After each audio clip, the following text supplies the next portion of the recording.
OPOS என்பது one pot one shot. சமைக்கும் முறையை எளிமைப்படுத்தவும் எரிபொருள் சிக்கனத்தை மனதில் கொண்டும் உருவாக்கப்பட்ட சமையல் முறைதான் இந்த OPOS. இந்த முறையில் சுவையாக சமைப்பதற்கு உங்களுக்கு ஸ்டாண்டர்ட் OPOS எக்யூப்மெண்ட்ஸ் மற்றும் ஸ்டாண்டர்ட் OPOS ரெசிபிஸ் தேவைப்படும். அது பற்றிய கூடுதல் விவரங்களுக்கு 9965557180 என்ற எண்ணை தொடர்பு கொள்ளவும்.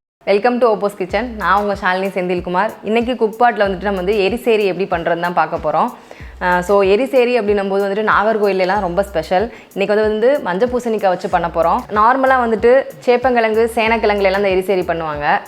ஸோ இன்றைக்கி வந்துட்டு மஞ்சள் பூசணியில் தான் நம்ம பண்ண போகிறோம். அதுக்கு வந்துட்டு பேஸ் தேங்காய் தான் வச்சு நம்ம நிறையா பண்ண போகிறோம். அதனால் தேங்காய் எண்ணெயிலே தான் இன்றைக்கி நான் பண்ண போகிறேன். ஸோ எப்படி பண்ணலான்றதை பார்க்கலாம்.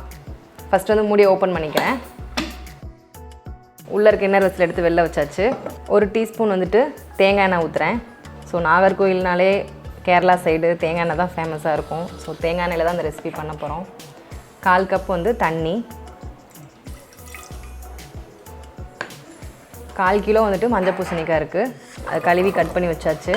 அது இதில் நம்ம போட்டுடலாம்.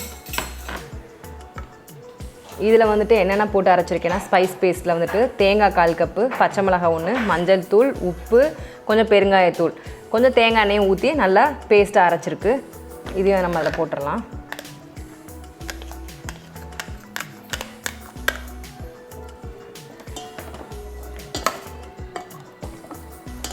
லைட்டாக மிக்ஸ் பண்ணி விட்டுறலாம். இல்லைனா ஒரே சைடே நிற்கும் இல்லைங்களா.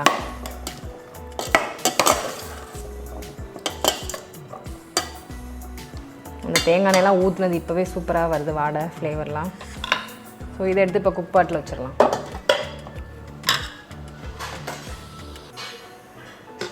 க்ளோஸ் பண்ணிவிட்டு இந்த டிஷ்க்கு வெண்ட் க்ளோஸில் தான் இருக்கணும். இது டிவெஜ் மோடு. ப்ரெஷர் உடனே ரிலீஸ் பண்ணிடலாம். இப்போ மெனுவில் போய் டிவெஜ் மோட் நம்ம செட் பண்ணலாம். மெனுவில் போயிட்டு டிவெஜ் மோட் ஆன் பண்ணியாச்சு. ஸோ நம்மளுக்கு டிவெஜ் மோடில் நம்ம வச்சுருக்கோம். 2 மினிட்ஸ் காட்டுது. எதுக்கு நம்ம டிவெஜ் மோட் வச்சுருக்கோம் அப்படின்னா, ஸோ இது சாஃப்டான காய் இல்லைங்களா பூசணிக்காய், அதனால தான் நம்ம டிவெஜ் மோடில் வச்சுருக்கோம். சீக்கிரமும் குக் ஆகிடும் இந்த காய் வெஜிடபிள்ஸ்ன்னும் போது. அப்புறம் இப்போ ஸ்மெல் கூட நல்லா வருது. ஏன்னா நம்ம ஸ்டார்ட் பண்ணும்போதே உங்களுக்கு அந்த வாடை தேங்காய் எண்ணெயோட இருக்குது, வாடையாக இருக்கட்டும், நம்ம அந்த தேங்காய் பேஸ்ட்டு போட்டோம் இல்லைங்களா, அதோட வாடையெல்லாம் சேர்ந்து சூப்பராக வந்துக்கிட்டு இருக்குது. ஸோ எங்களோட சேர்ந்து எக்ஸ்பீரியன்ஸ் பண்ண வரவங்க கூட நிறையா பேர் கேட்டுட்ருக்காங்க, கால் பண்ணியும் கேட்குறாங்க.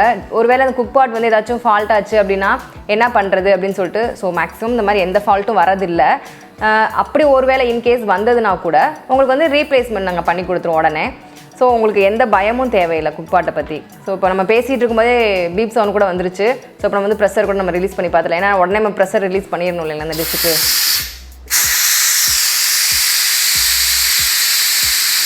ஸோ கொஞ்சம் ப்ரெஷர் இருந்தால் கூட நம்மளால் ஓப்பன் பண்ண முடியாது. ஃபுல்லாக ரிலீஸ் ஆனதுக்கப்புறம் தான் ஓப்பன் பண்ண முடியும்.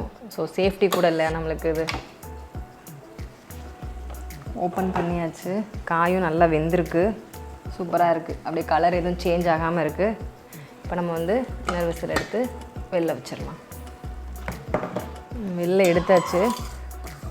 நல்லா வெந்திருக்கு. எவ்வளோ கலர்ஃபுல்லாக இருக்குது பாருங்கள். அப்படி நம்ம போட்டது அப்படியே கலர் எல்லாம் சேஞ்சே ஆகலை. நம்ம தேங்காய் பேஸ்ட்டில் போட்டதாக இருக்கும். இப்போ நார்மலாக போட்டாலாம் கலர் மாறிடுங்களா. இப்போ குக்பாட்டில் அப்படியே தான் இருக்குது நம்மளுக்கு எல்லாமே. இப்போ வெந்திருக்கான்னு கூட ஒரு தடவை செக் பண்ணி பார்த்துக்கலாம். வெந்திருக்கு. நல்லா மிக்ஸ் பண்ணிவிட்டு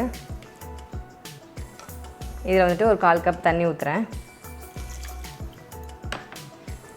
தேங்காய் நம்ம நல்லா ஃப்ரை பண்ணி வச்சுருக்கோம். அது இது மிக்சியில் போட்டு ஒரு சுற்றியாச்சு. ஸோ இதையும் போட்டுக்கலாம்.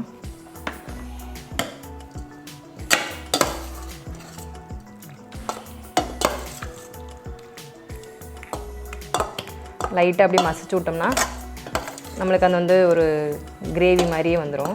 நம்ம சாதத்தில் போட்டு சாப்பிட்டுக்கலாம். இப்போ 1 ஸ்பூன் தடுக்காய் போட்டுடலாம். இப்போ 1 ஸ்பூன் தடுக்காய் போடுறோம்.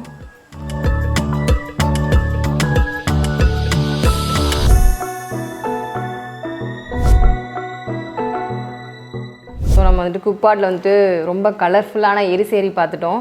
ஸோ பம்ப்கின் வச்சு அந்த க்ரீன் ஆகட்டும் எல்லோ ஆகட்டும் அப்படியே கலர் எதுவுமே சேஞ்ச் ஆகாமல் ரொம்ப சூப்பராக இருக்குது. ரொம்ப நல்லா வந்திருக்கு.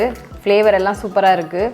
ஸோ நீங்களும் எங்களோட சேர்ந்து குக்பாட்டில் எக்ஸ்பீரியன்ஸ் பண்ணணுன்னா ஸ்க்ரீனில் வர நம்பருக்கு கால் பண்ணுங்கள். நீங்களும் எங்களோட சேர்ந்து எக்ஸ்பீரியன்ஸ் பண்ணலாம் குக்பாட்டில். So thank you.